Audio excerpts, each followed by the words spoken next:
Have you ever wondered how excavators can lift such heavy things and do such heavy work? They use something called hydraulics. They have it there to help them move the big arm, right, and scoop it up. And I'll show you how it works. See here, I have 2 syringes, and this is a hydraulic system. Inside, I have some water, and you can do this activity at home. All you need are 2 syringes and a tube. And I changed the water color so we can see it moving a little bit better, and I'll show you how it works. So when I press this syringe, we'll see the water traveling through the tube, and watch the end. As this syringe fills up, this piece is actually going up. It's moving it. Isn't that cool? So when I move this syringe, as I push it, it causes this one to go up. Now let's try it the other way. There's a big syringe. See how this one's closed? I'll press it, press it, press it. And as the liquid moves, it causes this one to push. And this is called a hydraulics system. For that kind of smooth movement and heavy lifting, this is what they use. Often they use water or oil. And you can see hydraulic system in so many different things. You can see it in the excavators, right? As they move and scoop and do their movement. You can also see it in the dump truck as the dump bed goes up to dump all the stuff. That uses hydraulics. So you can see hydraulics in most of the construction vehicles, right? Like bulldozers, crane, excavators, even dump trucks. Even on the farm, like harvesters or tractors, they use hydraulic system. If you ever go to a park, like a theme park, over on roller coasters, they use the hydraulic system as well. And you know how we use this one? When we pushed it, this one came out. What if we flip it upwards, right? Let's watch as I press. Let me grab a good hand on it. As I press, this will go up. Ready? Up, up, up, up, up it goes. And you know what goes up? Elevators. Elevators are lifts, right? So they use hydraulics on elevators. And as I pull it back, it goes down. Pull, pull, pull. There it goes down. And you know where you might have seen the hydraulic system before? I'll show you. How about this? Have you ever been in an office chair like this? I can spin. And on the side, there's a little lever. When I pull it up, I go down. And then it can also go up. And you know what's inside there? A hydraulic system. Yay! So hydraulics are even used in simple chairs like this. And when you know how something works, you can create your own machines and designs. And it's so cool to know that all of those big, heavy machines, right? The excavator, the dump truck, the bulldozer, they use a hydraulic system, which sounds so fancy, but all it is water or oil moving from one end to another. I'll show you again how this end is down. And as I start pressing this one, the water will travel. Let's do it together. Press, press, press. You see how this one's opening up, moving, moving, moving, moving, moving. Yay! Whoa! Now as I pull it back, it'll move back. Whoa! We can go push and pull. Here's another fun activity. I'll show you how you can create movement with the hydraulics, right? Because as we push one end, let's see, this one moves over, right? I think it's so cool. So I have some small syringes, and inside is some water. This one will press, and on this one, we've secured a cute little caterpillar. So there's a syringe that'll be going up and down, and a cute little caterpillar that we're gonna make crawl together. You ready? Let's push. It's going up and pull. Yay! And push and pull. Go, little caterpillar, go. Push and pull. Yay, we made it to the end. There's a little caterpillar.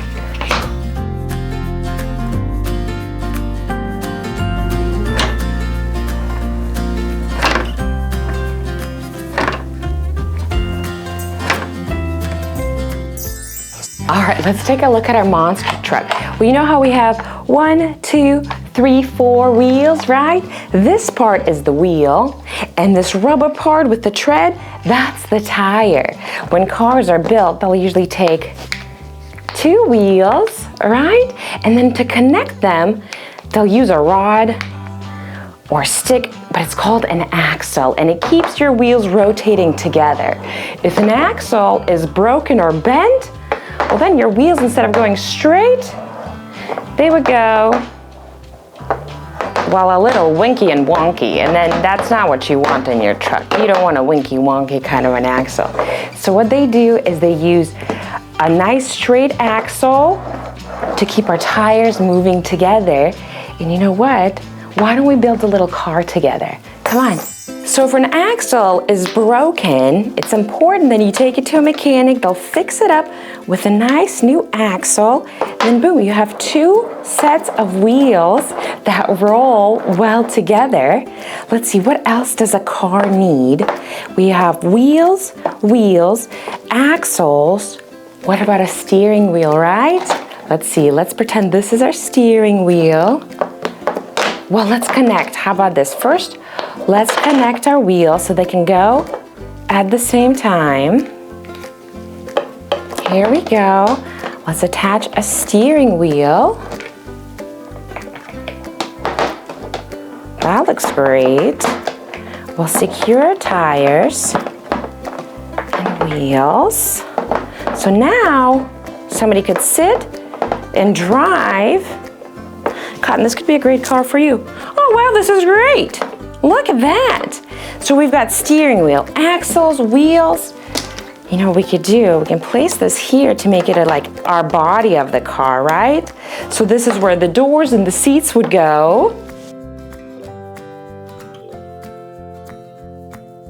This would be the body of the car.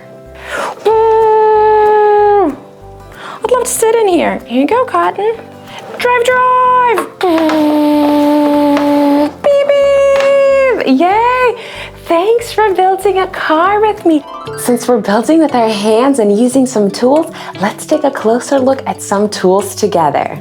This is a hammer. A hammer is used to bang in nails to hold things together. It can also pull nails out with the claw on the back. This is a screwdriver. A screwdriver turns screws in and out. Screws help hold things tight like shelves and furniture. This is a wrench. A wrench helps twist and tighten nuts and bolts like when fixing bikes or putting pipes together. This is a drill. A drill spins fast to make holes in wood, plastic, or walls. It can also screw things in with special bits. This is a tape measure. It stretches out to measure how long or wide something is. Builders use it to make sure things are the right size. This is a saw. A saw has sharp edge that cuts wood into smaller pieces. Some saws are hand-powered and some are electric. This is a level. A level has a bubble in the middle that shows if something is straight and flat, like a shelf or a picture frame. And if the bubble is on its side, maybe it's tilted. So a worker or a builder will make sure that the level is leveled and the bubble's in the middle before they hang something up. These are pliers. Pliers help you grab, twist, and pull things like wires or little nails. They're like strong fingers. This is a toolbox. It's a special box to hold all your tools so they're safe and organized. And this is safety gear. Hard hats, goggles, and gloves keep builders safe while they work. Safety first. There are so many tools out there and they all help us make sure we stay safe while building, make sure things are right and tight so we can build really safe and sturdy things. Thanks for learning with me. It looks like this car got stuck too. I can help you tow you out. All right, we got you all out. Let's wash you up. Oh, but the car's still not driving.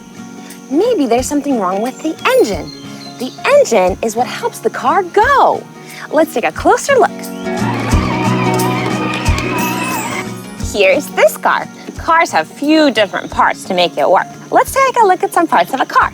This is a steering wheel, and it helps us steer left and right, which helps the car go left or right. There's also a horn. Honk, honk. There's wheels. Let's count the wheels on this car. 1, 2, 3, and 4. 4 wheels. There'll also be seat belts to buckle us up, make sure we're nice and safe. A gas pedal, that's what makes the car go. It talks to the engine, says, I'm ready to go. There's also a brake pedal to make us, stop. The engine inside of the car is what helps the car go. An engine is like a container where different parts all work together. Usually in a lot of cars, if you're putting in gas or fuel, the gas travels up to the engine. It mixes together with the air. It gets pushed together with the piston, and then a spark plug sparks it up. And then a little explosion happens, kind of like a little firework inside. And then the transmission, which helps turn the wheels at the right speed, helping the car go fast or slow. Some cars are electric and they don't take fuel, but they work similarly with the engine, and the engine helps them go far and drive.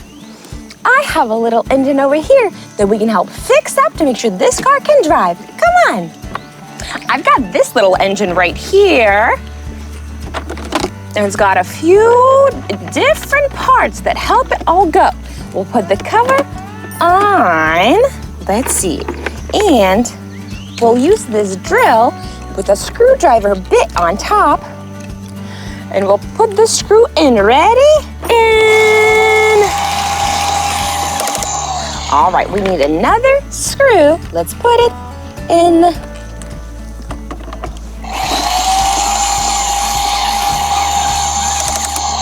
All right, now I'll use the pliers and we'll see if we can match this up. This one has a little triangle. This is a circle, square. Here's a triangle shape. Let's put it in. We did it. Next, I've got this one with a circle. I'll use my pliers. Let's put it in. Let's find the circle one. Here's a circle. In. Turn, turn, turn. We did it. And I've got last one. This one has a square. Let's match it. Here it is. I'll use my pliers. We did it. Now we'll put this part up top. On, and let's screw it on with some screws. In, and one more. In. All right, now this looks really great. Let's check out our gears. Oh, looks like everything's turning. All right. I'm gonna flip this so we can do a little bit more work over here. I got a few more screws that we can screw in. Ready? Put it in. In. And let's do one more. In. Right now, we're building our sandbox by hand. We're using tools in our hands to really put it together and build it. But often on really big construction sites and to build really big buildings, they use really big construction vehicles. Let's take a look at some of those really big construction vehicles together. This is an excavator. An excavator has a big arm and a bucket. It digs deep holes in the ground.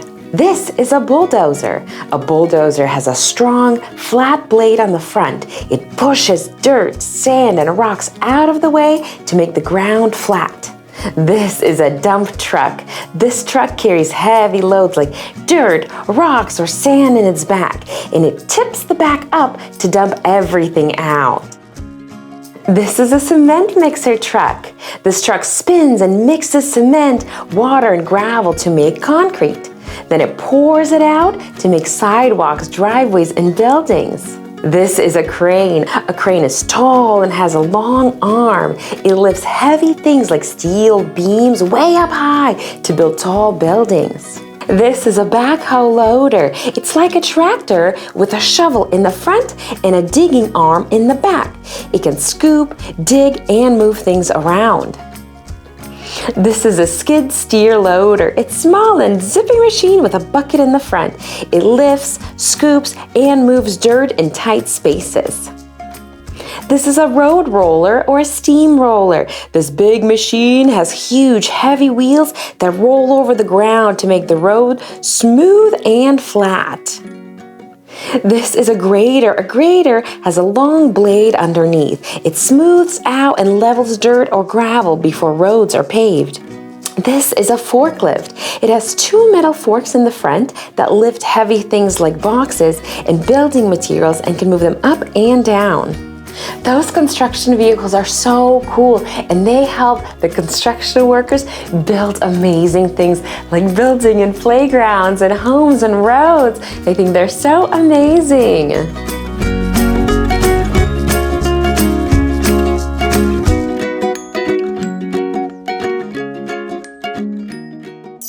Let's do a really fun pizza activity that you can do at home. If you cut out a circle for the pizza, and then we'll use a glue stick as our sauce and some cut up pieces of paper as the cheese that we're gonna put on. Let's do it together.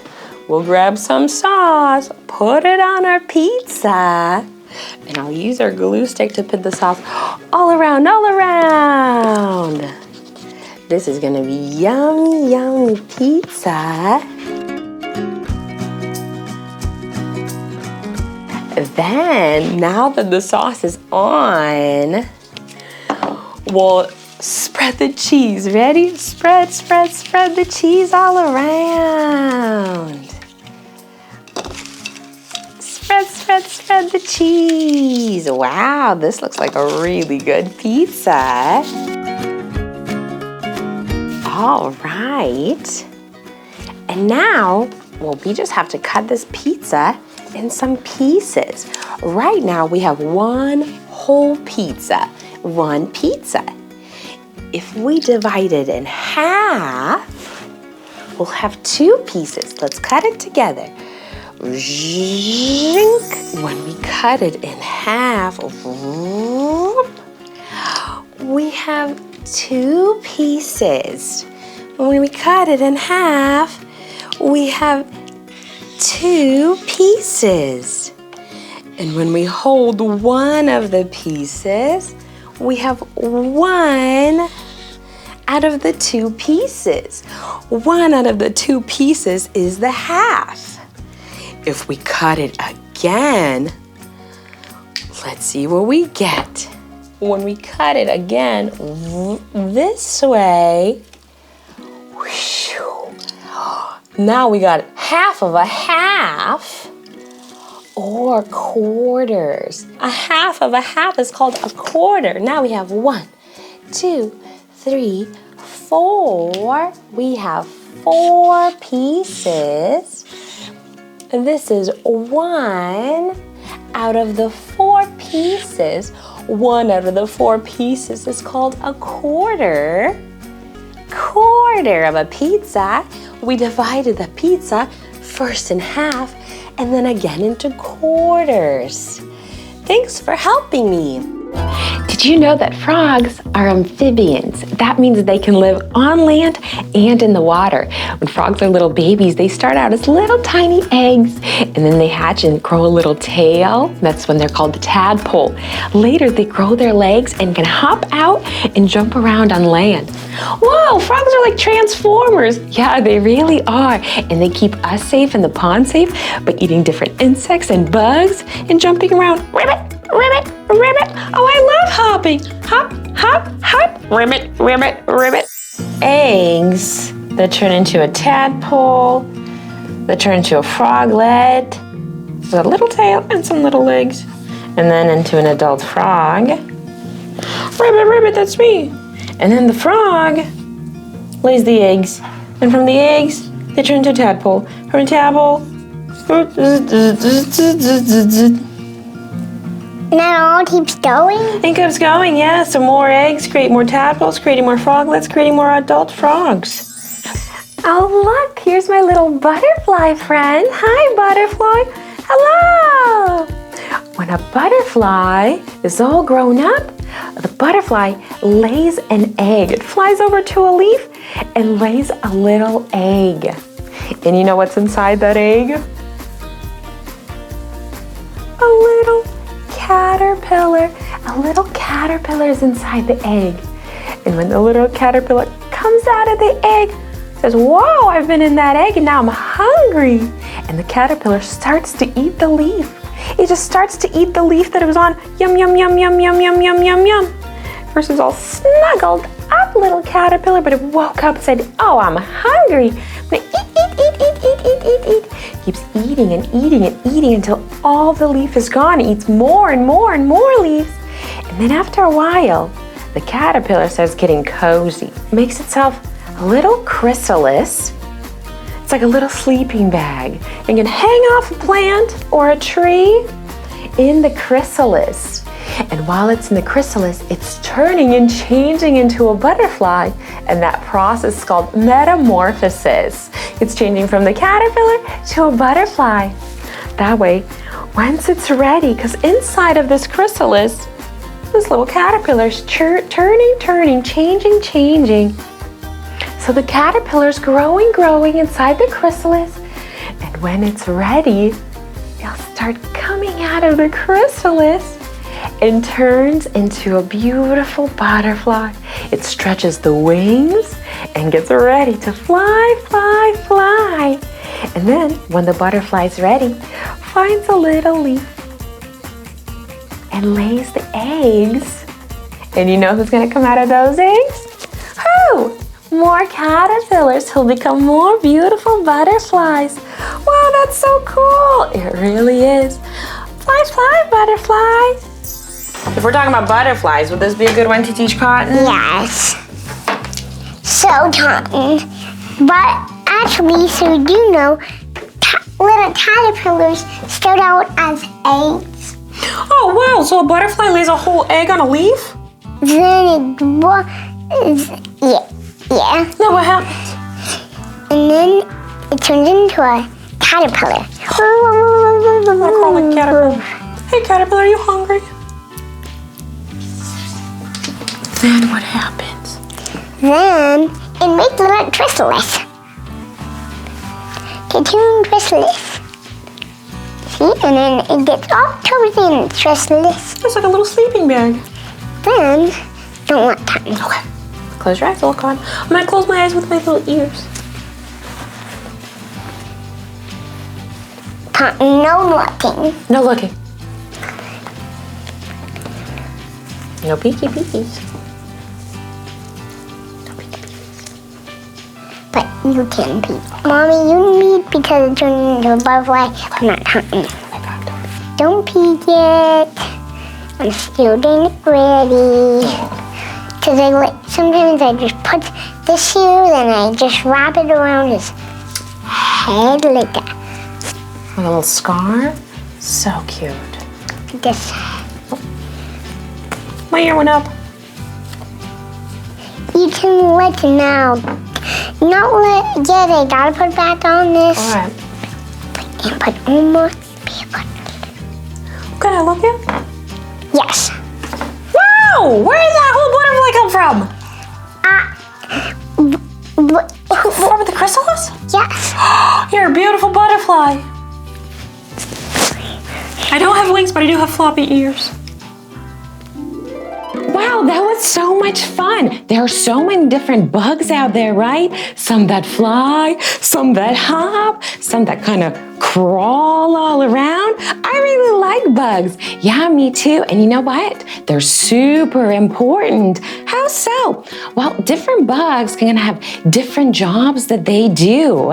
In the forest, those that fly, like butterflies and bees, they help pollinate our plants, which means our plants and trees can grow fruit so we can eat. That's why bees and butterflies are so important. When they land on a flower to drink that little nectar, they get a little bit of pollen on them. And as they fly from flower to flower, plant to plant, they spread it around, pollinating the trees. So then the flower can turn into a fruit and we can eat. Without those bugs, we wouldn't really have much food like fruits or vegetables. And then there's other bugs like termites. If there's any old wood and stumps in a forest or anywhere, they'll get rid of that old wood and return the nutrients back in the ground to grow more trees. And there's bugs like flies and dung beetles. And you know what? They help clean up any poop from other animals that they've left behind, and they help decompose that, return into nutrients. And even ants who are marching all around help decompose of things that are no longer living. And so the forest can keep rotating and growing, and the bugs help it stay alive and return nutrients into the ground to provide more minerals and nutrients to grow. And bugs, they're like little janitors. A janitor is somebody who helps clean up a certain place. So bugs, they're like little janitors of the forest, and they help clean up things like other animal poop like flies do and dung beetles, or ants who help march things back and forth and help return nutrients. So they're just cleaning up the forest, helping the forest grow, which helps all of us grow. So the bugs not only help fruits grow, but they help the trees in the forest, and we need the trees because they create oxygen. That's why you and I breathe. You know, the air that we can't see, but we can breathe in and out? Trees make that through photosynthesis. You know what? Let's learn more about photosynthesis and take a closer look at some trees together. Come on.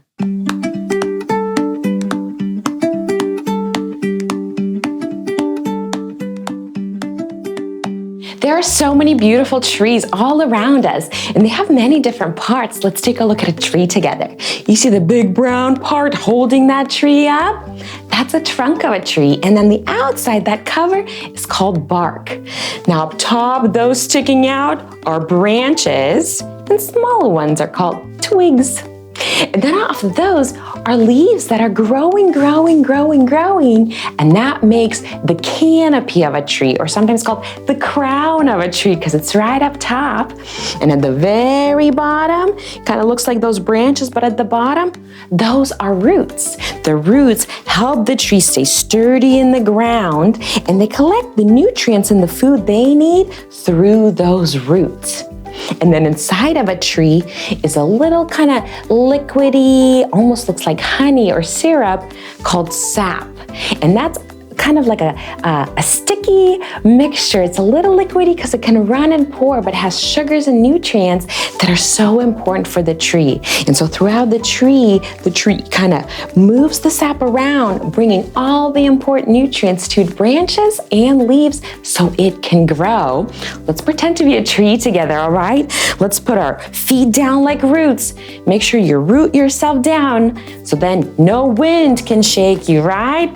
Ooh, we're gonna be so sturdy. First, you gotta make sure you root yourself. So root to rise. All right, we're gonna root ourselves sturdy as a tree. Now, let's spread our branches. Ready? Grow your branches, grow your branches.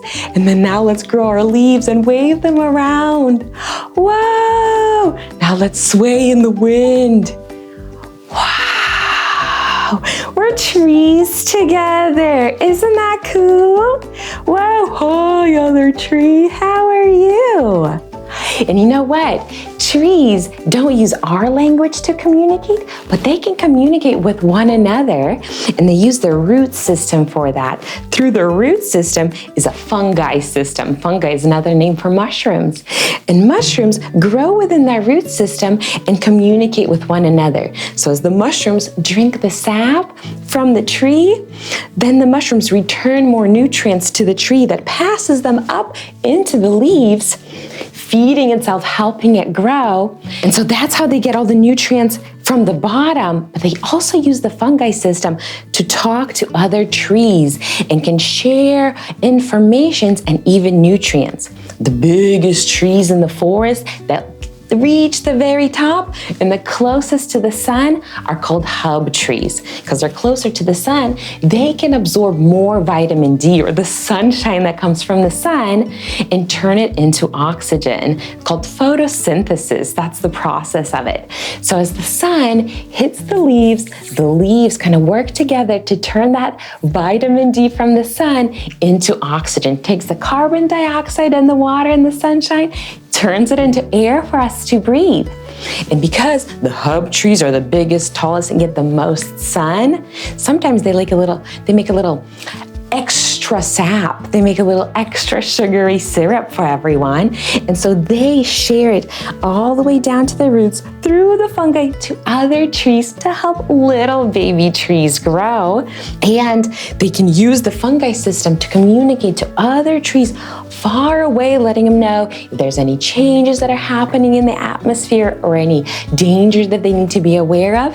And that's why it's important to keep the biggest hub trees, because they provide so many nutrients and help little trees grow. Plus, big trees provide shade and homes for so many birds and bugs. And you know what?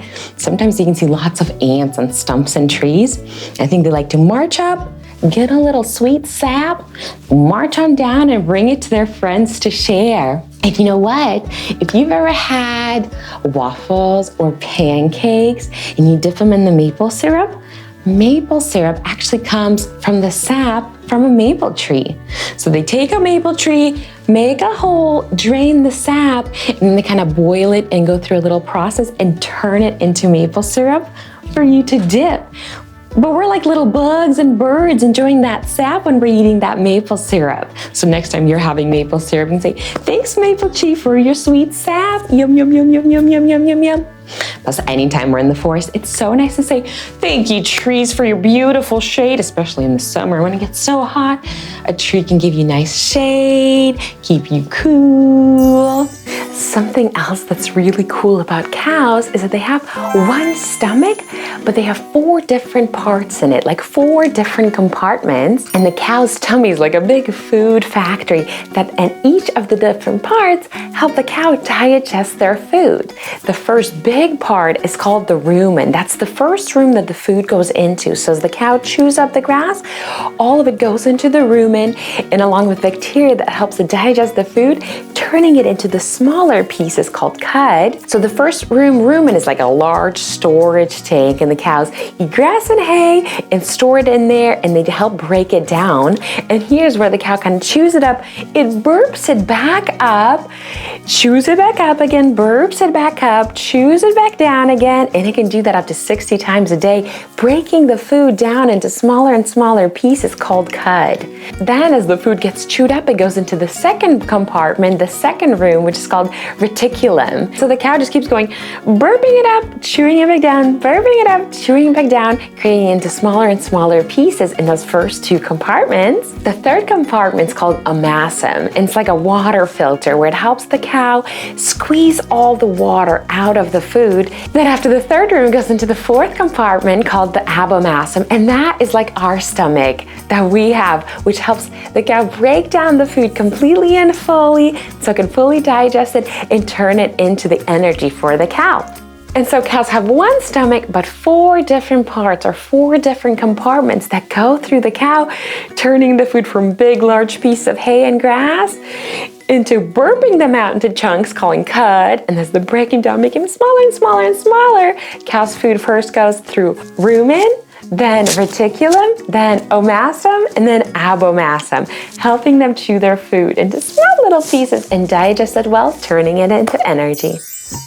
Right now, I'm dressed as a scientist. Scientists are people who study things like space or rocks or animals, and they do lots of fun experiments with different pouring or different tests where they test things out. And we're gonna do a fun little color experiment where we're gonna mix some colors. Come on. Let's do a fun experiment with colors. I'm gonna use food dye, and it's gonna change the color of our water. First, let's add a few drops of the yellow. Let's add some water in. Whoa, look at this yellow liquid we have. Now I wonder what happens if we mix the yellow with some blue. What do you even think? I'll add one little blue drop. It will mix in yellow with blue. Ooh, and let's stir it. And it turned green. Now I wonder what happens when we mix red with the yellow. I'll do one little drop in, and then let's mix it with our yellow water and see what happens. And it turned orange. Isn't that so silly? When we mix colors together, they turn different colors. So when we mix in the yellow with the blue, it turned green. And when we mix the yellow with the red, it turned orange. How silly. A little drop of blue and then a drop of yellow. 2 drops, one of blue and one of yellow. What do you think that will make? I'm excited to see. What kind of capacity it will make? Half. What color did it turn to? Green. How about that? I'm gonna add a little more paint. I like it. Squeeze a little drop. I still see it. Yeah, isn't that cool? Yeah, and it's mixing. I'm gonna mix it up. Hold on. The straw's right over here. I kind of moved it. Hold on. And a little yellow and a little blue. And then I'm able to do the next step. Okay. There you go. Nice. It went over its capacity. It was at full capacity and then it overflowed. Here's this dump bucket you can dump it into. Nice. It's folding. All right, now we'll keep adding some ramps. And you know what ramps can help us do? What is it? Ramps are like slides. You ever go down on a slide? Yeah, you go wee, going down the slide. Ramps are like slides. I have this little car ramp. Let's put a car on and see what happens. Ready? Yay! Because it has a little slope, it's able to go down. The car has energy to help it go down. When it's at top of the hill, it has potential energy. So while it's still not moving, it has potential energy, it has potential to get going. Once we let it go, it's called kinetic energy. That's the energy gains from the movement. So ready? Here at the top, potential energy. Now let's let it go. It's gaining kinetic energy. Similarly, our marbles are gonna slide, roll down different ramps. See, what's also kind of cool with ramps, let's see if I can show it to you before we get started. Have you ever been on a slide? Right, it's so fun. If you're ever on a little slide, you might go kind of slow, right? Let's see if we can let this car go down. Yay! Now what happens if we increase the incline? That means to make it bigger, right? This would be the incline or the slope. If we make it bigger, it becomes a bigger slide. Do you think it'll go faster or slower? Ooh, I think it'll go faster. Yeah, let's give it a try. Let's set our car back on. See what happens. 1, 2, 3. Whoa, it went by so fast, right? Up at the top of the slide, it has more potential energy because it's higher off the ground, and the slope here, the incline, is bigger. And then as it slides down, it gains more kinetic energy. Whoa, and it's able to slide and slide and slide. Similarly, our marbles are gonna slide and gain more kinetic energy to keep going. That slope allows us to have the movement, right? Kind of like this game where if it's just flat, the ball will just stay put. It doesn't have any potential energy to go anywhere. When we increase the slope, it gains the kinetic energy as it starts going to start rolling. And as we're tilting it, right, we're actually creating the different slopes. So anytime you're tilting, moving, yay! Anytime you're tilting, moving, or going down the slide, you're actually experiencing that potential to kinetic energy, and you're going on the incline or a slope. Isn't that cool? Another thing to know about speed is that sometimes things can go really fast, and then sometimes things can slow down, and that's due to friction. Friction is when things kind of rub together. When we have a really smooth, soft surface, there's pretty much no friction. The ball just kind of rolls down, right? But with something like this, when there's friction, as the ball hits different bumps, it causes it to actually slow down because of the friction.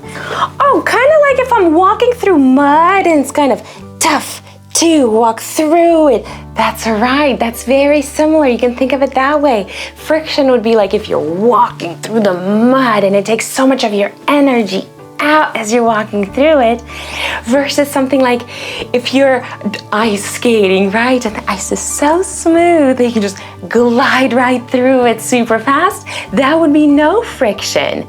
Great job, that's a great example.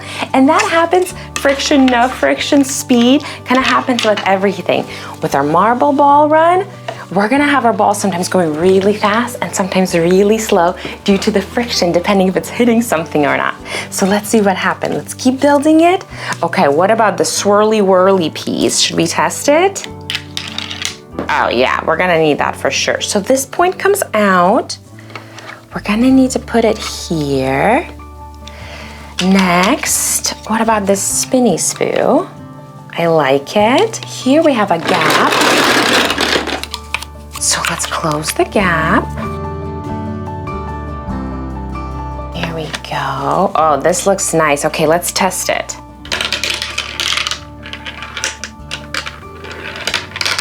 Yay! And you know what? Since we talked about a really strong foundation, currently we only have the 2 points. Let's add like a third fun leg here. So then we'll have 3 points of support. Let's learn more about some of these science terms using the example of a playground slide. Gravity is the force that pulls everything towards Earth. So when you're at the top of the slide and you let go, gravity pulls you down the slide. The incline or slope of the slide is how steep it is. A tall, steep slide has a high incline, while a shorter, less steep slide has a low incline. The steeper the slide, the faster you might go down. Now speed is how fast you're moving. On a slide, your speed increases as you go down because gravity pulls you downward. Acceleration is the rate at which your speed changes. So at the top of the slide, you start from rest and not moving, and as you begin to slide down, you accelerate. You start moving faster and faster due to gravity. Potential energy, that's when you're sitting at the top of the slide, you have potential energy. That is stored energy because of your position. The higher you are, the more potential energy you have. As you slide down, your potential energy changes into kinetic energy, which is the energy of motion. The faster you go, the more kinetic energy you have. Momentum is a measure of how much motion you have. It's determined by your mass or how much you weigh and your speed. The faster you're going to the bottom of the slide, the more momentum you have. And understanding these concepts helps explain the fun experience of sliding down and how different factors affect your ride. Similarly, in our marble ball run, those little marbles are sliding down like we slide down the slides, helping them go down, down, down, down, down. Here's a fun activity you can play around with slope and make your own experiments. And we're gonna create our own zip line. You can do this for any toy. We're gonna do it with cotton. All you need is a little tube, and you can secure it with a rubber band or some string or a paper clip, however you wanna do it. All right, and then we'll thread our string through. There you go. And then one end, you're gonna need to attach to a low point. So I'm gonna use this weight we have.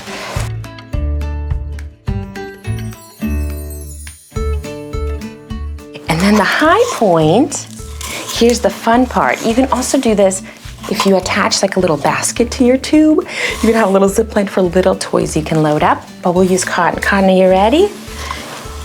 For this high part, you can tie it up to like your door frame or have somebody hold up. But let's test what happens if we have a really low angle, right? We're gonna have a low slope.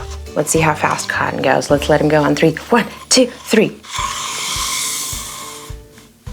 Kind of a very slow zip line there, Cotton. How was it? it, that was really slow. All right, now let's try putting cotton way up here. So we're increasing the slope, right? This incline. You ready? Let's let him go from way up here. 1, 2, 3! Yay! What about that? He went so fast. Yay, Cotton. Should we do it again from up high? Let's do a little zip line. You ready? Here goes Cotton. 1, 2, 3! Yay! And you can play this game at home and kind of change it around. See how long you can make the zip line or how high you can make it go to change the slope, changing the speed and the momentum of your toy. Yay! So where do boogies come from? What a great question, Cotton. Let's see if I can draw it, all right? Let's see, I've got my nice whiteboard. Let's grab a marker. All right. Well, you know how we get boogies out of our nose, right? Let's see, let's draw a face. We've got our face. We got our eyes, right? Cute. Little smile, yay! And then in our nose, we have 2 nostrils, right? We'll draw them as little holes for right now. And then they go up into our nose. So inside of our face are little caves almost called sinuses. So they're inside of them. We can't see them on our face, but that's the organ inside. And you know what? As we breathe in and out, little dirt or germs can kind of come into our nose, but to keep them out of our lungs, our nose and sinuses work together. And sometimes we get boogies daily. We kind of get them all out. That's the germs and bacteria leaving our body. But sometimes when we get sick, all of these sinuses get stuffed with mucus. Isn't that a silly word? Mucus. And mucus is what the boogies are. But these caves, these sinuses get all filled with mucus. I'm gonna draw it in blue. And then, because there's so much of it when we get sick, it just keeps dripping and dropping and dripping and dripping and dripping. We keep having to wipe and wipe and wipe our boogies until all of the mucus gets cleared. So sometimes you might hear somebody say, oh, my sinuses are congested. It means, oh, they've got that mucus congesting the sinuses and it makes it hard to breathe and you feel all stuffy inside, huh? So that's the mucus coming out, and as it comes out, that's the boogies. But it's important to remember, right? Our sinuses in our nose work to get any germs or bacteria or dirt out of our body. So it's super important to get those boogies out, and even the daily boogies when we're not sick. But when we are sick, it just gets so much in there, and nose gets overwhelmed trying to clear all this mucus out. But you know what? Let's play doctor together so we'll learn how to take care of our bodies when we're sick. Let's do it together. Come on. Here's a really fun experiment you can do at home to kind of see the importance of washing our hands. You know how we have to wash our hands to wash off the germs? That's what kind of spreads the sickies and the boogies all around. So let's do this fun experiment. Ready, Cotton? Jump on in. Okay, all you're gonna need is some water, a bowl or a little plate, and some pepper and soap. All right, so here's what we'll do. I'm gonna pour some of this water onto this plate. Make a little pond for us. And you know what? Let's pretend the pepper are the germs, right? They're all around us. Look at these germs. Germs, germs, germs. And there's good germs and bad germs. And germs get on us all the time. But that's why it's important to wash our hands, right? Because some of these germs can make us sick. So look at these germs, right? Wow. And when I touch and put my finger in, I get all these germs on my hands. And then if I don't wash my hands, everything I touch kind of moves those germs around. Let me show you something really cool. When we get soap, I'm gonna do just like a little bit of soap. I won't even do too much. I'm gonna put a little soap on my finger and then watch what happens to the germs when I put a little soap in there. You ready? Watch closely. Did you see that? Whoa. That looked like magic, didn't it? Wasn't that cool? Even a little bit of soap can repel, right? That means push away, push the germs away from us, kind of protecting your hands and protecting us from the germs around us. Isn't that so cool? As soon as I put that little soap on, boom, the germs went away. And that's why it's so, so, so important to wash our hands, wash our whole body when we're feeling sick, like take a bath and get warm. But washing our hands is so important because we use our hands so often during the day, right? We eat with our hands, we touch, we play, we move things around all the time. So often on our hands, we get lots of germs. But if we wash them, we can keep those germs away. Here I am. Oh, you look stunning. You know, the tongue already looks like a vat. Does it really? I have the little, let me grab our torch here. Whoa, Princess Paisley? Yeah. Can I tell you something? Yeah. I got sick, so I was going like this. Achoo! Achoo! And you know what happened? Yeah. I set everything on fire. Even my food. What's important to, what do you think I need to do? Well, you know, I think we can help. We can definitely help. And you know what, Torch? It's important to cover up your sneezes and your, really? Yeah. You think they'll help? Yeah. Achoo! Okay. You gotta sing to your mom. So true. Okay, excuse us, Torch. We're working on a very important experiment here. Okay, you ready? First, what we're gonna do is kind of carefully pour the water onto the plate in the middle. You can pour all of it. Yeah. Yay! I'll take the glass. And you know what we're gonna pretend? What? We're gonna pretend the pepper is like germs, okay? Okay. So they're everywhere, right? They're like germy germs, right? Yeah. Grab it.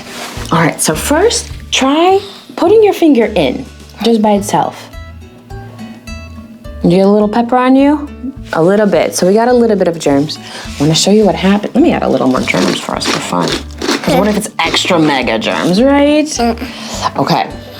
Now, let's just put a little bit. Which finger you want to use to poke again? This one? Okay, I'm going to put a little bit of soap on it. Okay. Ooh.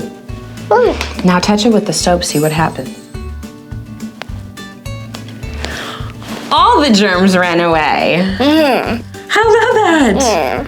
Whoa, germs! Yeah. I love that experiment. Did you? Would you like to do it again? Yeah. Yeah? Okay, let me dump the water and we'll do it again. Is that cool? See if you can tap it with...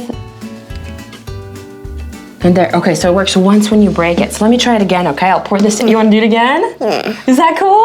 Yeah, I want to do the entire activity part again. I want to learn about the germs. Will you tell me? Yeah. So first, like, for the whole round of stuff. All right. Then we're done. Can I help you growing? Okay. Or you want to do it? We can both do it. Okay, go for it. Right, let's do it. Okay, that's going to be a lot of germs. Yeah, but we're gonna do pretend. Okay, Got it, John? got it. I might need to sneeze. Okay, Torch, but if you sneeze and you don't cover up your mouth, you might set this whole place on fire. Oh, You can cover up your mouth. okay, that's a great idea. Huh? Cover your mouth. Thanks, Princess Paisley. You want me to grind up a little more for you? Yeah, Can I do it too? of course. Okay, I won't eat it. I'm just gonna grind. Wait. It's the grind. Okay, that's a lot of germs out there. But usually germs are so microscopic, right? So tiny, we can't see them. But this is for us to be able to see them. Okay, so what's next? All right, the soap. Soap, soap, soap your fingers. And then put it in the middle, see what happens. Whoa! Whoa! Hey, you made all the germs kind of repel. Yeah. They went away from you. Yeah. I guess if I wash my hands with soap, then I won't have germs on me. Yeah. They'll probably get better, so then I won't have to,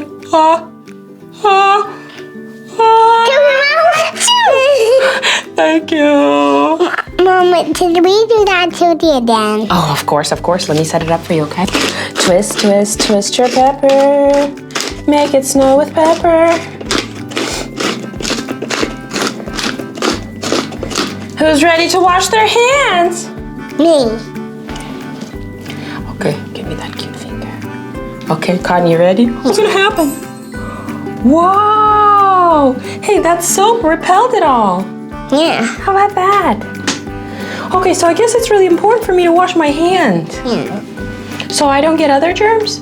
And so you don't spread your germs when you're feeling sick. Right, Tommy? All right. I've got these really silly skeleton bones that we can put together into a full skeleton to see our skeletal system. You want to help me? Let's do it together. All right, first, we've got the head bone. That's inside of our head, and it's called our cranium. And this bone protects our brain, kind of like a helmet for your brain, and it protects it inside. So here's our head bone, our cranium. We'll put it right here. And the bottom of our jawbone, that's called our mandible. That allows us to take bites. The mandible or the jawbone. And then that's connected to the neck bone. And this is the neck right here. Next, we get into the body bones. We have some shoulder bones right over here. And this kind of triangular one is called a scapula, often called your shoulder blade. And they're on both sides. Then the arm bones is called a humerus. These are humerus bones. And then they're connected at the elbow. This part of our arm is divided into two bones. The one that's on the pinky side of your arm is called ulna. This is our ulna bone. And on the thumb side, the kind of bigger, tougher bone, that's called radius. And we have two of them on each side. And then that's connected to our wrist. That helps us flop our arms around, our hands, bloop, bloop, bloop. The kind of wrist bones are called carpals, and then they're connected to metacarpal bones. And then our finger bones are called phalanges. Isn't that so silly? Phalanges. We also have a backbone. That's our spine. If you feel on your back little kind of pokey parts, little bones, those are little vertebrae, little bones down our spine that help us bend and stand up straight. We also have ribs, like a little rib cage, and these bones protect our heart and lungs to make sure we stay nice and healthy. Then our backbone is connected to the hip bone or our pelvis bone. And that's where we shake our hips. Shake, shake, shake. Next, our hip bone is connected to our thigh bone, or it's called the femur. And it's a really, really, really strong bone. The femur bone helps us run and jump. And if we do it correctly, we can pick up really heavy things with the strength of our femur bone. Our femur bone is connected to our knee bone, or it's also called patella. Patella bone, or the kneecap, and it protects our knee joints to make sure we can bend our knees and do fun dances. Next, we have the leg bones, and this one's divided into two bones as well, kind of like our arm one. The thicker bone on the outside is called tibia, and the thinner one is called fibula, and they help our legs move, move, move. Then we have our ankle bone that connects our leg to the ankle to the foot, and that's our foot bone. And the foot bone's called tarsals down to metatarsals, and that's the bones we have in our skeletal system. So when you see skeletons around Halloween time, they just show the bones in our body and how our body works. Here's a really fun experiment you can do at home if you ask your grown-up for help. It's called elephant toothpaste. You know how elephants are really, really big? I bet they use really big toothpaste. So that's what we're gonna make inside of our jack-o'-lantern. And some things we're gonna need are hydrogen peroxide, some dish soap, food coloring if you want to make it look fun, some dry yeast, and hot water. All right, first we're gonna add some hydrogen peroxide. I'm gonna measure out a cup of it.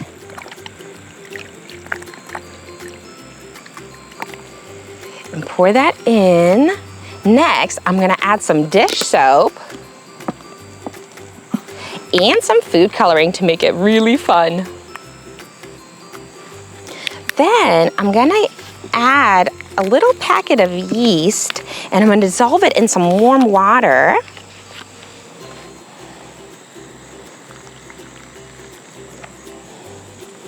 Let's mix it all up, mix it all up.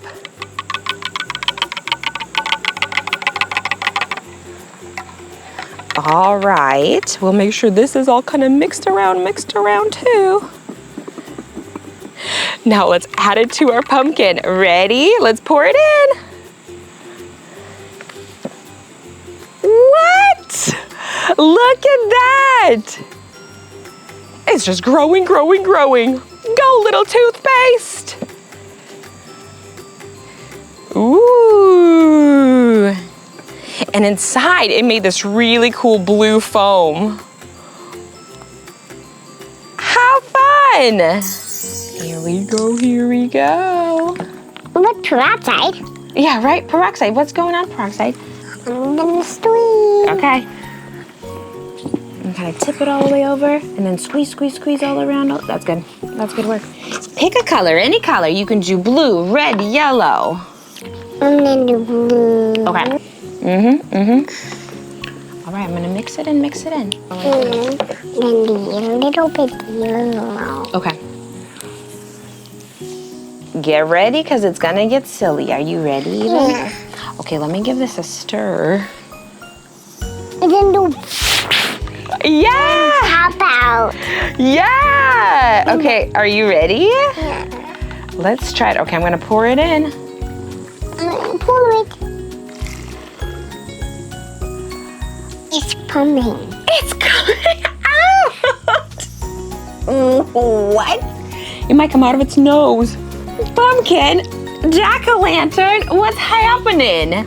And these paints are highlighted. And look, you made the different colors. Look, the blue, the yellow showed up. Drop some on here. I want to see if it changes the foam. I think that's going to be really cool. And then look, grab a straw and then mix it all around like this. What? Go ahead, you can mix it. I'm gonna add a little yellow. Okay. Add it over here so we can see it. Yeah. I'm gonna mix the foam. Go ahead. And see if it turns to yellow. You want me to add a few more drops? Yeah. I want to see what the blue does. Ready to mix it? Yeah. Okay, Pepe, go ahead. Mix all this blue. Ooh! Hey, when it's mixing with the yellow, it turns green. Is that nifty? Yeah! Now I'm gonna add a little paint inside the pumpkin. Okay. Do you want to mix it in here and see what color that changes? Yeah. Go ahead and grab your straw. Ooh. Ooh, you might need more foam. Let's pretend we're in this spaceship climbing in, and it's taking off from Earth. This is our solar system. Well, not exactly. This is like the model of it. But here's the sun that we see. There's a few planets, 8 major planets in our solar system, in our galaxy, but there's actually more different galaxies out there with different planets. This is our planet Earth, and it has water and land where different animals and people can live. So we can take our spaceship from Earth, blast off! Whoa, super hot around the sun. Next planet is Mercury, then Venus, then it's our planet Earth. After Earth is Mars, then Jupiter, that's really big. Saturn has giant rings, Uranus, and then Neptune. And the further away they are from the sun, the colder the planets are. You know how when you go out in the sunshine and it's so hot? So the closer things to the sun, the warmer they are. The further away they are, the colder they are. So these planets are kind of warm. These ones get really cold. Also, our planet has a moon. This is our little moon. And the moon circles around the Earth, and the Earth circles or orbits around the sun. And you know what's kind of silly? You know when you go out at night and it kind of looks like the moon is shining light at you, similar to the sun? It actually doesn't have any light. It almost works like a mirror, and when it catches the sunlight, it reflects it back to us. So by itself, moon doesn't even have any light. It's just a reflection of the sun. And you know what else? Stars are also always there. Usually we only see them at night because they're so bright. It's hard to see them during daylight because it's already so bright out. But at nighttime, when it's dark, we see more and more stars. And sometimes you can even see some of the planets. Or if you get a telescope, you can really see some of them and see the magic that's out there.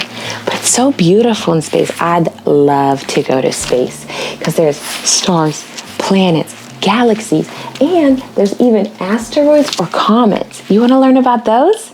Okay, let's do it. Between the stars and the planets, something you might find in space are asteroids. Asteroids are like really big, giant space rocks, and some of them can be hundreds of miles wide, and most of them look like lumpy potatoes just flying through the space. And you know how we float in space? So they just start floating, and they're floating all out there.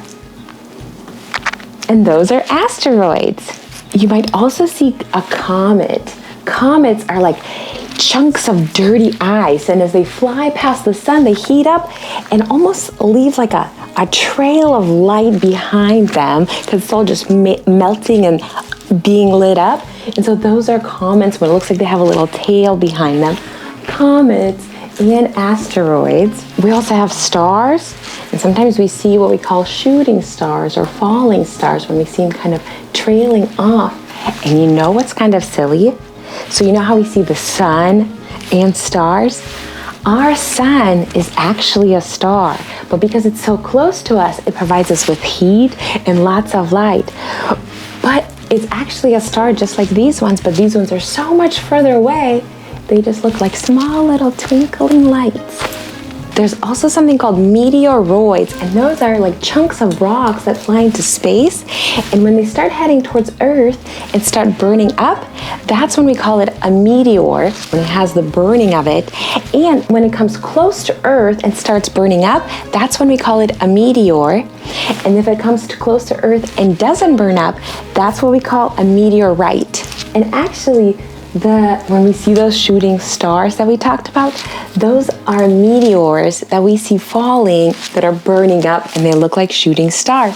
So sometimes you can even find out when there's a meteor shower in space, and if you lay out in your backyard when the sky is dark, you'll see not only the stars up above, but you'll see those meteors flying that just look like a whole bunch of shooting stars out in the space.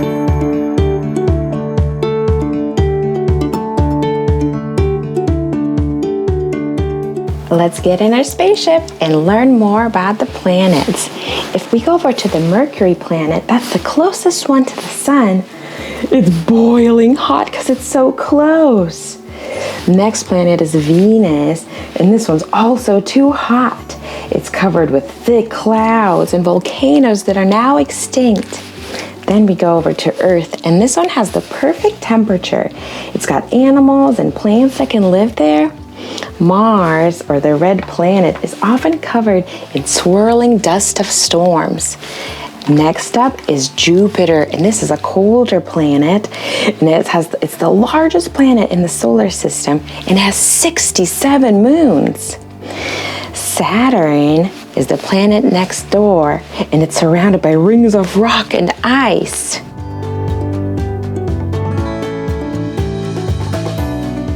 From Saturn, this one's really cool. Then we go to Uranus, and it's made up of icy material that flows around the rocky center. And then we go over to Neptune, and this is super freezy cold. The icy blue planet has the strongest winds in the solar system, so it's super windy. And you know how the planets are all usually shown in different colors? That actually gives us clues about what that planet is like. Because you know how Earth is shown with the green land and the blue ocean? That's because we have the land and the oceans around our planet. Mars appears red because it's covered in like an iron-rich dust, which is kind of orangey reddish. Uranus is made of gas. It's a methane gas. It kind of looks bluish, and the way it reflects the light makes it look blue. We also have some planets that are made of rock and some planets that are made of gas.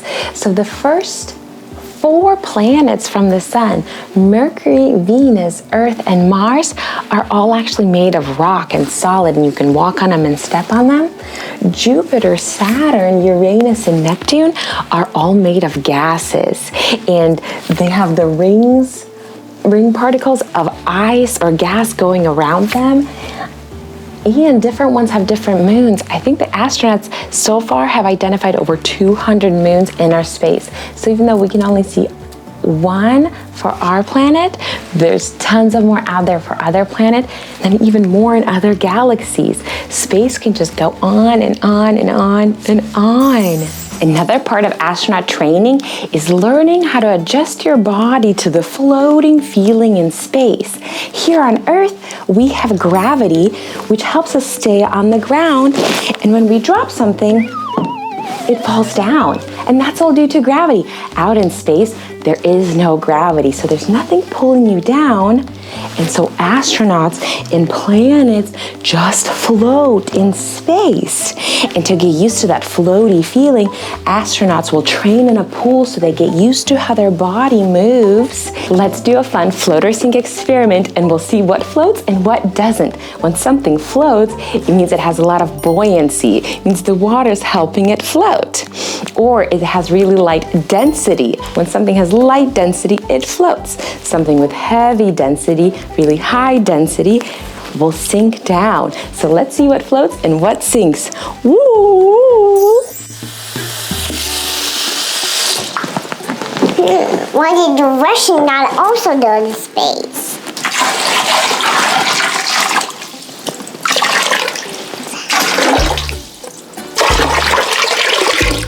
How about the pouring of the water in the bin is like its own activity, right? Right. Isn't it kind of fun? And then fill my pot. Okay, you got it. Hey friends, we're gonna see if anything sinks or floods because we're in space. No, this is floating. It's floating. We went around the house and gathered just random kind of items, and this is an activity This you is can do what at home. I found. Some this or that sinks or floods. Oh, it's sinking. I've got a penguin. It's a piece sinks or floods. He's floating. Okay, do you think this piece of wood is gonna sink or float?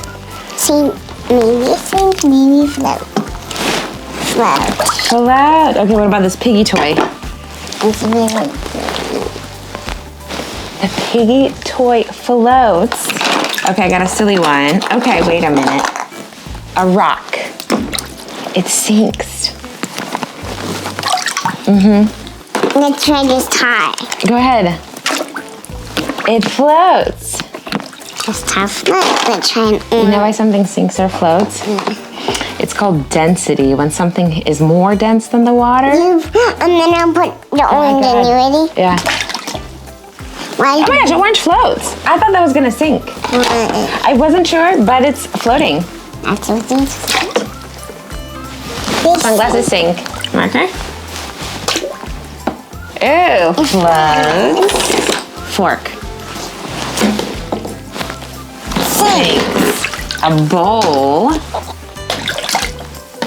Float. Floats like a boat. Do we do the dump truck? Let's see. Sinks. Ooh, okay, you want to try a straw. You got two of them.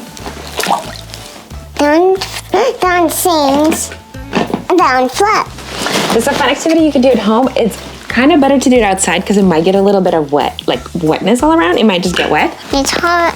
Floats. And then dump that whole bowl in here. Oh, look, here comes an airplane. Oh, wow. Hi, airplane. Oh, I was just flying over and seeing what you guys are up to. Did you say you needed cars? We do need some cars, airplane. Oh, wow. I'm a very special airplane called a cargo airplane that holds cars inside. Oh, wow. Some airplanes have passengers on them, like people like you or me. We get to get on and take flight and go to places. But some airplanes are called cargo airplanes, and they carry shipments or cars. Let's see what's inside this airplane. Ready? Let's open it. Open. Oh, wow. Look at this. Looks like we've got some cars in here. And a little slide. Let's put it on. Here we go. All right, cars, you ready? Oops, my slide fell off. Let's try it again. Put it on. Sometimes it can be tricky. We did it. I'm glad we tried again. All right, cars, you ready to unload? Here I go. Whee! Wow! driving. 2 cars. And 3 cars. All right, airplane, I'll pack up my slide. And close the doors. Here I go. All right. Now we'll use our cars to race around our sandcastles. You ready? Okay, we'll say go on 3. 1, 2, 3. Go!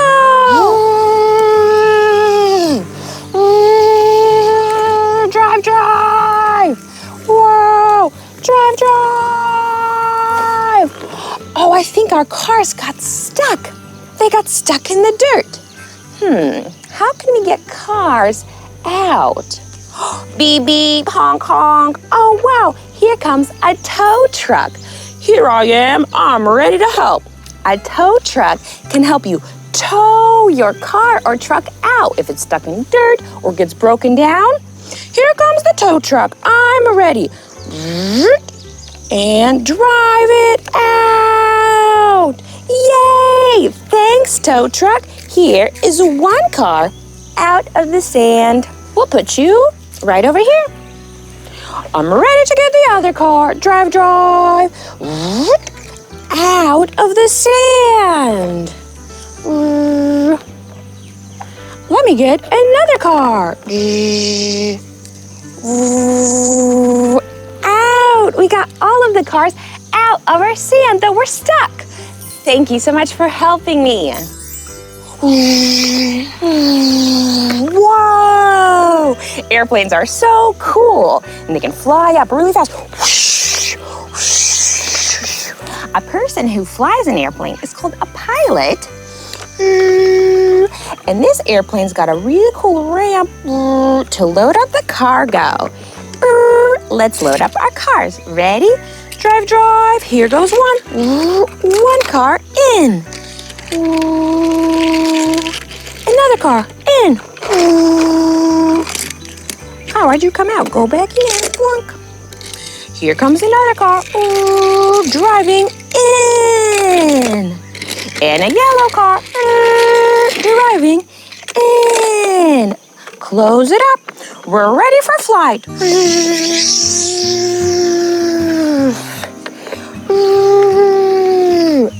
Airplanes can fly due to their wings.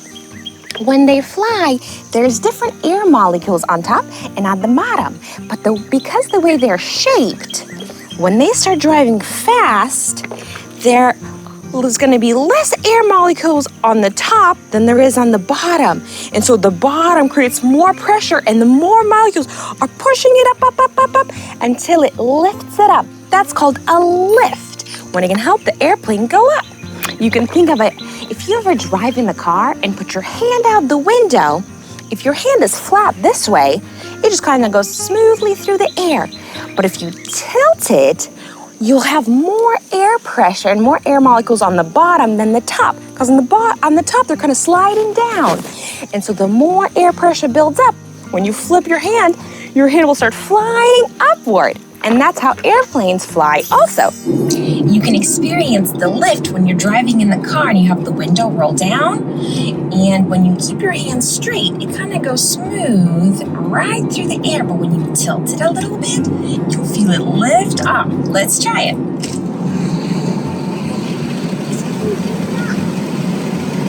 Whoa! And it comes up. Let's look at some more shapes. So something like this, do you know this shape?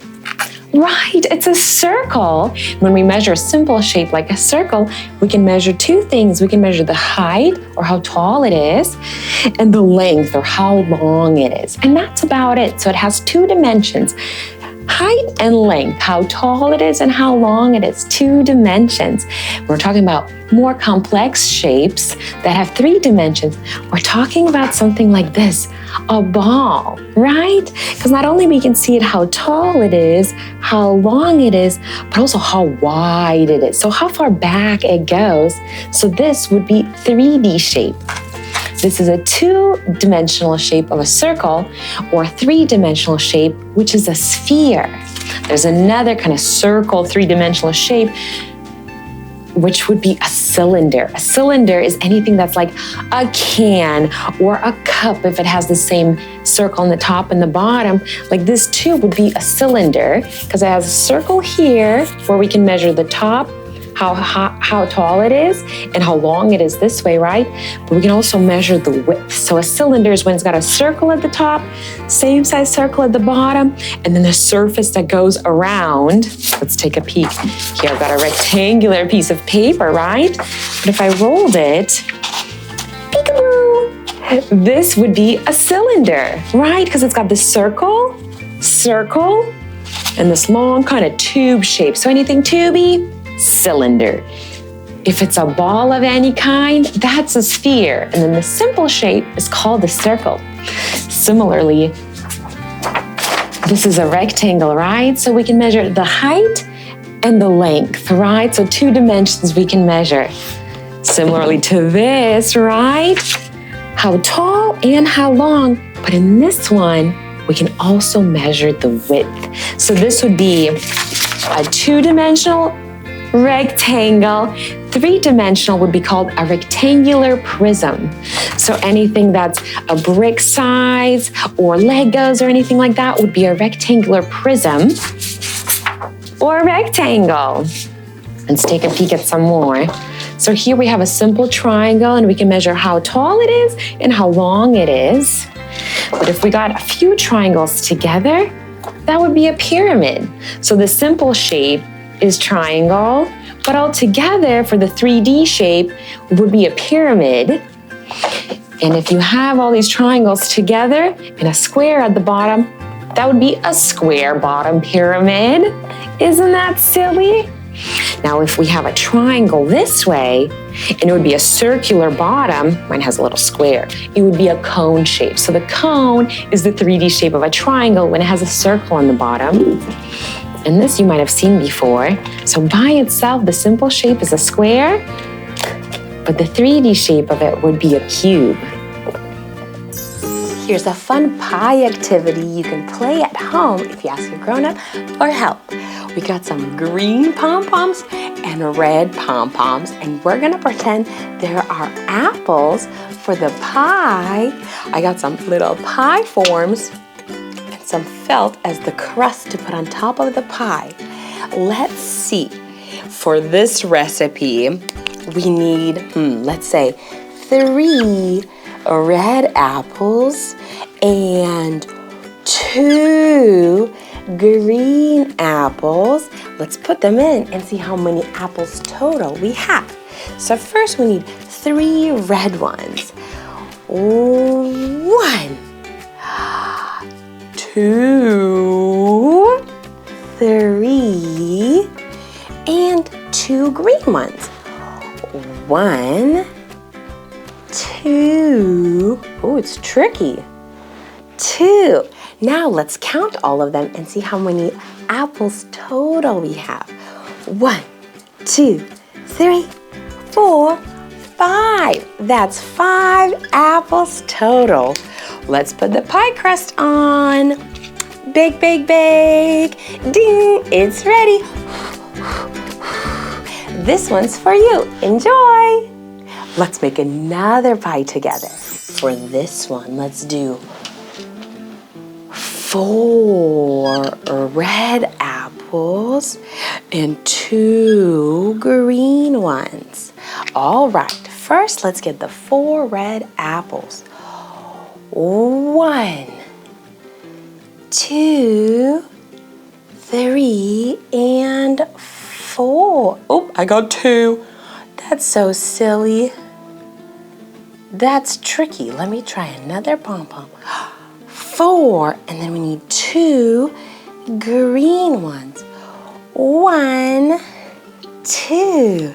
Let's count them together. 1, 2, 3, 4, 5, 6.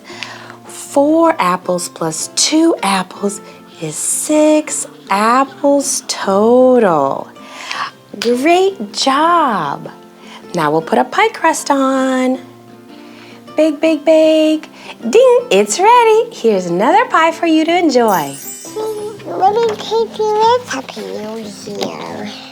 I'll get a basket. All right, what do you think I need? I see 3 red apples. All right. Let me put this in the basket. 1, 2,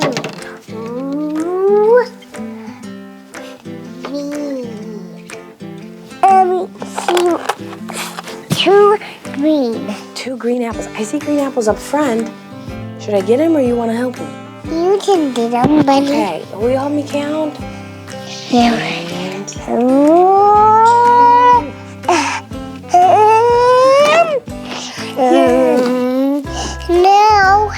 I should even make an apple pie. That's it. I'm going to go make my apple pie. Thank you, thank you. Go to the apple pie stand.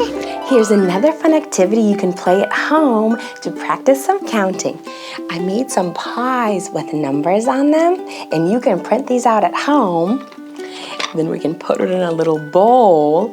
Let's see, let's do one with the number 5.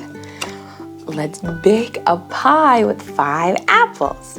Ready? We'll put in 1, 2, 3, 4, 5.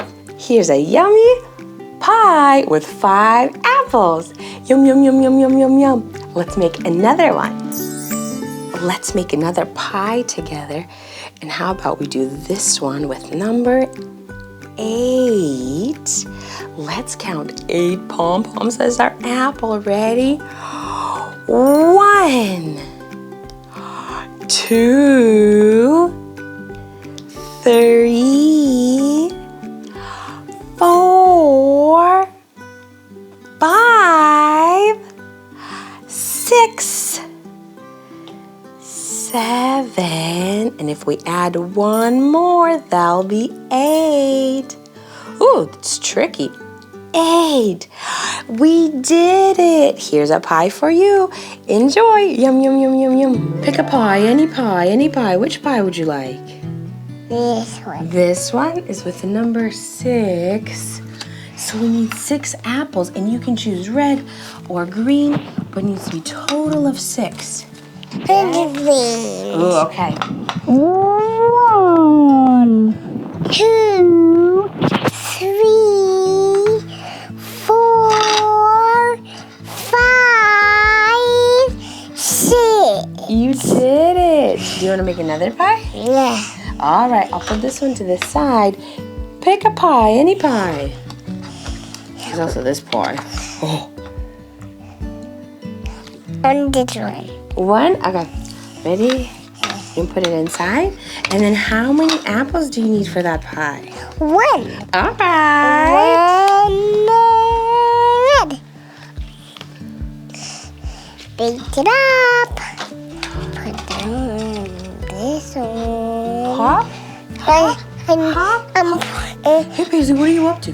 I'm just making a pie. Oh my gosh, that looks so good. I put this inside, and then I blow, and then I beat, and then I can open it up. Ooh, look at that pie. Yum, yum, yum, yum, yum, yum, And yum. then take this. Do you think you'd be able to help me make a pie? I said I can. Hey, Bunny, pick a pie, pick a pie, pick a pie, pick a pie. Let me pick a pie. How about this one? That's a good one. Okay, how many apples do I need for it? 5. Ooh, will you help me get them? Yeah. 1, 2, 3, 4, 5. I think we got some extra in there. Put it 1, 2, 3, 4, 5, 6. Now we have 1, 2, 3, 4, 5. There's 2 extra. They must have just fallen in on accident. Now we have 1, 2, 3, 4, 5. That's right. Okay. Oh, let's bake it together. Big day. Here we go. That looks like such a good pie. Thank you for helping me bake it. Let's help our friend Chicken divide the strawberries into the pies. Chicken said it wanted 12 strawberries and to make 4 pies. First, let's count the strawberries again. Count with me. 1, 2, 3, 4, 5, 6, 7, 8, 9, 10, 11, and 12. All right, Chicken has 4 pies. Let's see how many strawberries we can put into each one. We'll start with putting 1 strawberry in each pie. 1 in here, 1 in here, 1 in here, 1 in here. We still have some more strawberries left. Let's see. Let's add 1 more in each. 1 in here, 1 in here, 1 in here, and 1 in here. Now each pie has 2 strawberries, and we still have 4 strawberries left. Let's put each strawberry in each of the pies. 1, 2, 3, and 4. And look at that. We put all of our 12 strawberries into the 4 pies, and then made each pie have 3 strawberries. This pie has 3. This pie has 3. This pie has 3 strawberries, and this pie now has 3 strawberries. Thank you for helping me divide the 12 strawberries into the 4 pies. Thank you for helping me. Let's take a look at our trucks again, because I think trucks are a great way to learn not only addition, when we count things and add them together, but also something called multiplication. And multiplication means we're counting groups that are the same. So here's a great example. So this truck has 4 wheels, right? 1, 2, 3, 4. And this truck also has 4 wheels. 1, 2, 3, 4. If we were adding them, we would count them 1, 2, 3, 4, 5, 6, 7, 8. When we multiply, we're counting the groups. So let's see, we have each truck, right, has 4 wheels.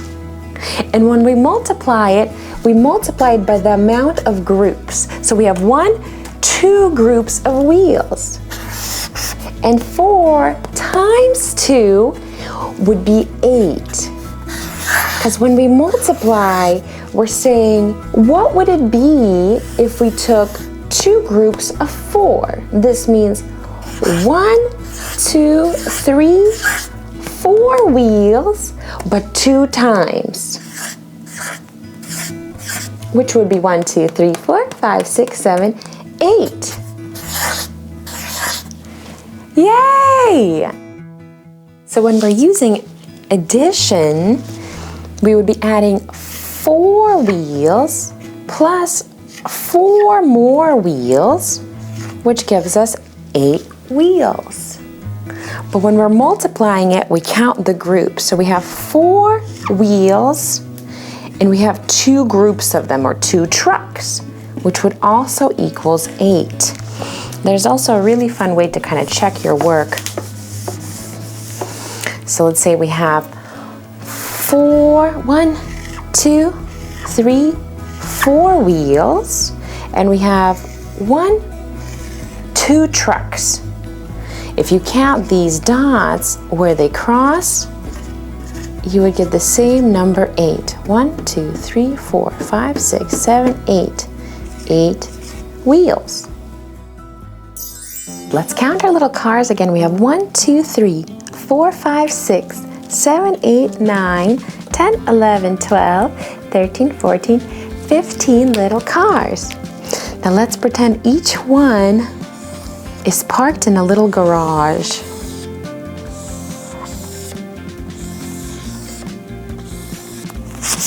a yellow garage,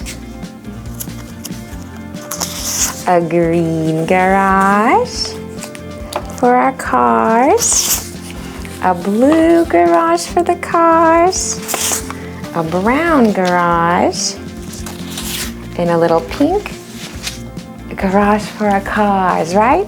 So now we have 1, 2, 3, 4, 5 little groups of cars, and each group has 3 cars. So when we multiply, we're counting the groups all together. Let's see, in this example, we have 1, 2, 3 cars in each of the garages in each group. And we have 1, 2, 3, 4, 5 garages total. So we're multiplying, adding the groups. 3 times 5 would be 15, because we're counting number 3 5 times. If we draw it out, it'd be one garage, another garage, third garage, fourth garage, fifth garage. So we have groups of 3 cars 5 times. 1, 1, 2, 3, 4, 5, 6, 7, 8, 9, 10, 11, 12, 13, 14, 15 cars total. So we're adding the groups of each. There's also a fun way to check your work with the lines. So we have 3 cars, 1, 2, 3 cars, and we have 5 garages. 1, 2, 3, 4, 5. If you count each spot where the lines cross, you'll have the total amount of cars. Let's count them together. 1, 2, 3, 4, 5, 6, 7, 8, 9, 10, 11, 12, 13, 14, 15. 1, 2, 3, 4, 5, 6, 7, 8, 9, 10, 11, 12, 13, 14, 15.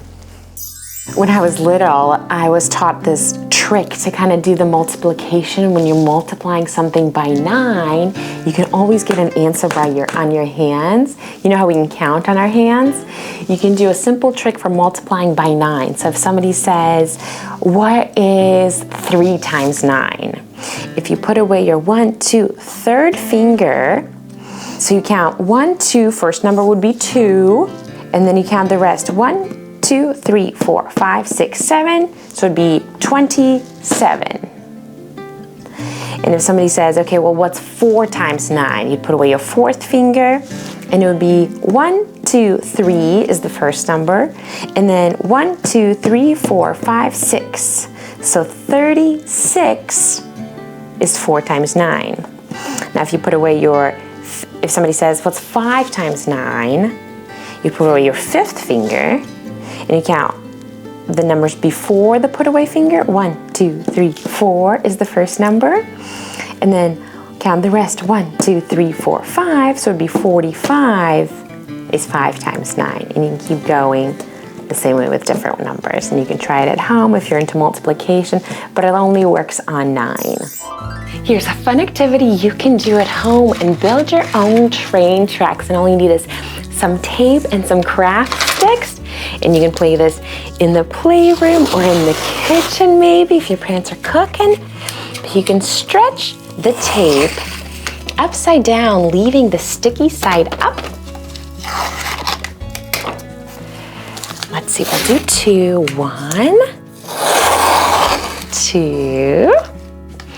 Next, let's lay down our train tracks.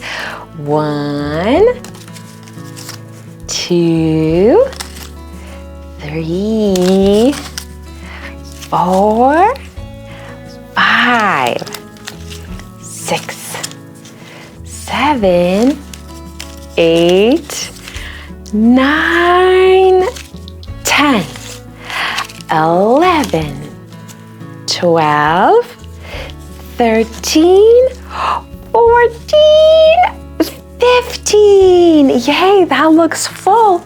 Now we can send our little train down over to this side, and you can play this with a train or your cars or your toys and get them from one side to another. How about we play a little barn game? And let's see, we have some farm animals over here. Let's see who we have. I have Moo, a little cow. Do you know this little animal? Quack, quack, quack. Yeah, a little duck could go down our little bridge. Or a little, sheep. Yay, let's take a look. Who wants to go to the other side? Maybe these animals are saying, can you help us get to the barn?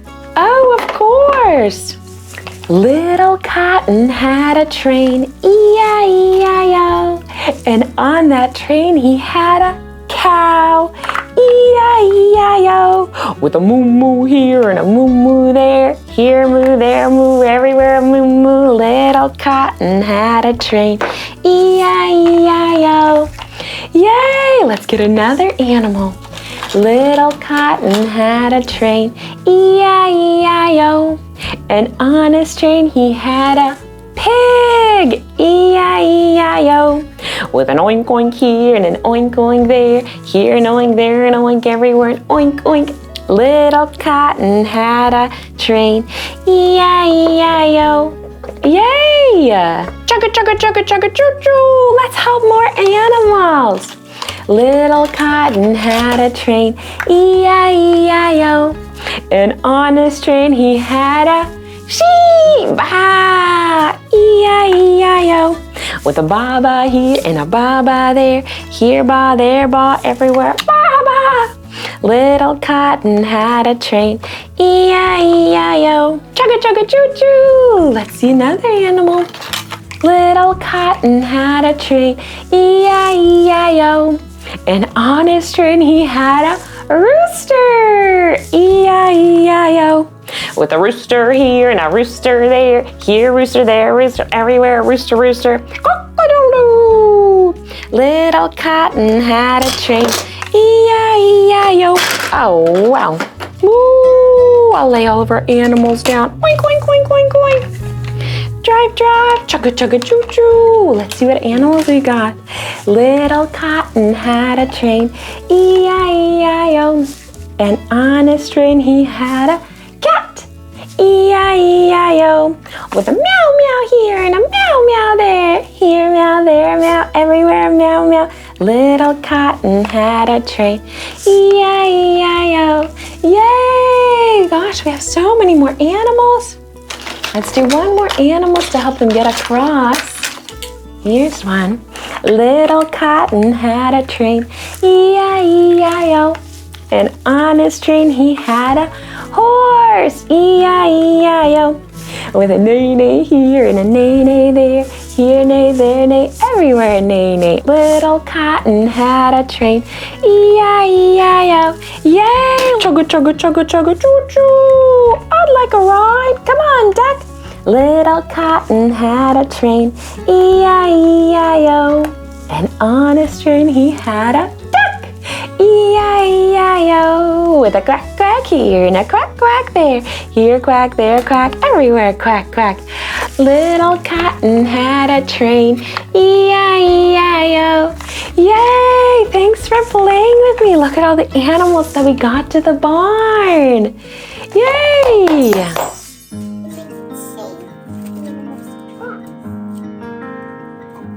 That's so beautiful. It's my little if I share some of yours. That would be all right, sis. Bah, bah. Thank you, Mom.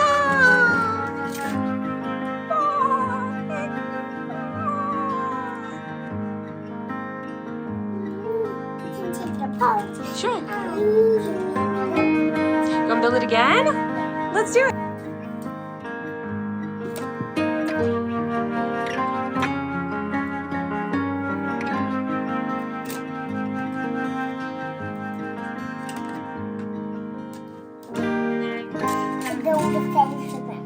Yeah. Like this. Sticks.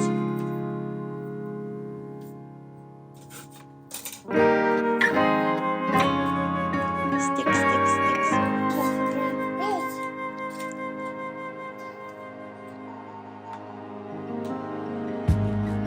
Oink, oink, oink. Sheep, you did it!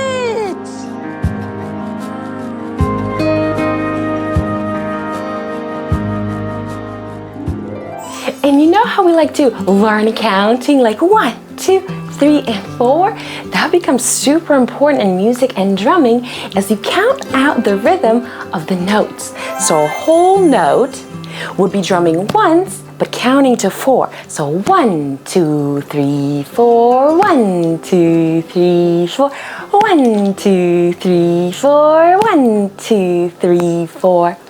Now if you want to do a half note, 1, 2, 3, 4, 1, 2, 3, 4, 1, 2, 3, 4, 1, 2, 3, 4. And if you want to divide it into quarters, it would be 1, 2, 3, 4, 1, 2, 3, 4, 1, 2, 3, 4. Drumming 4 times, right? Because in quarters, there's 4 parts, so we're counting each one. And then in eighths, we would double it up and we would have to drum 8 times in a full beat. So it'd be 1 and 2 and 3 and 4 and 1 and 2 and 3 and 4 and wow! Let's see if we can try it on the drum. So 1 would be 1, 2, 3, 4. This would be a whole note, right? 1, 2, 3, 4. 1, 2, 3, 4. 1, 2, 3, 4.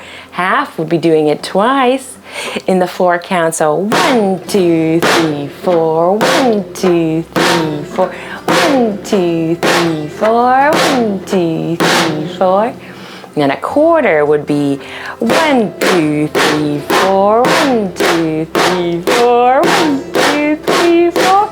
And then eighths would get really fast because we'll have to hit it 8 times in the 1, 4 count. So 1 and 2 and 3 and 4 and 1 and 2 and 3 and 4 and 1 and 2 and 3 and 4 and 1 and 2 and 3 and 4. Wow! So if you're really good at counting at 4, I bet you'd be a really great drummer.